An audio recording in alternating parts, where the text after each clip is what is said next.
সবুজে ঘেরা শান্ত এক গ্রাম, এখানেই আমার শেকড়। এখানে আছে নিঃস্বার্থ ভালোবাসা আর মাটির গ্রান। হ্যাঁ, এটাই আমার বলরামপুর। আজকের ভিডিওতে আমি আমার বলরামপুরের কিছু সৌন্দর্য আপনাদের মাঝে তুলে ধরবো। আশা করি আপনাদের অনেক অনেক ভালো লাগবে। আর আমার এই ছোট্ট ভিডিওটাতে পুরোটা বলরামপুর তুলে ধরা ভাই সম্ভব না, জাস্ট আপনাদেরকে আমি আমার উত্তর বলরামপুরটা তুলে ধরবো।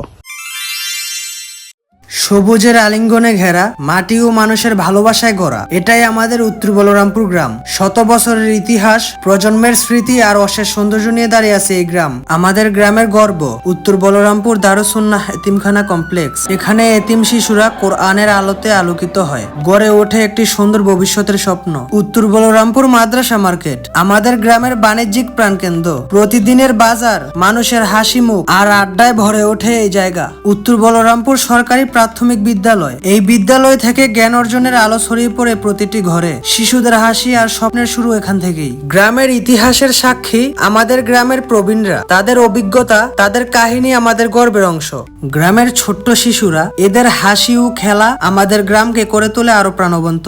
এই আকাশ, এই বাতাস আমাদের শৈশবের স্মৃতি ফিরিয়ে আনে। আনাসের ঘুড়ি যেন গ্রামের শিশুর স্বপ্নের প্রতিচ্ছবি। উত্তর বলরামপুর শুধু একটি গ্রাম নয়, এটি আমাদের ভালোবাসা, আমাদের গর্ব, আমাদের শেকড়। এই মাটির সাথে আমাদের হৃদয়ের বন্ধন। দর্শক, গ্রাম বাংলার ইতিহাস ও ঐতিহ্যের বর্ণনা দিয়ে কখনো শেষ করা যাবে না। তাই তো কবির ভাষায় বলতে চাই, আবার আসিব ফিরে ধানসিঁড়িটির তীরে। এই বলে বিদায় নিচ্ছি আমি রাব্বি মমিন। আবারও ফিরবো নতুন কোনো গ্রামের ভিডিও নিয়ে। ততক্ষণ সবাই ভালো থাকুন, সুস্থ থাকুন, মন্দ হতে বিরত থাকুন। আসসালামু আলাইকুম।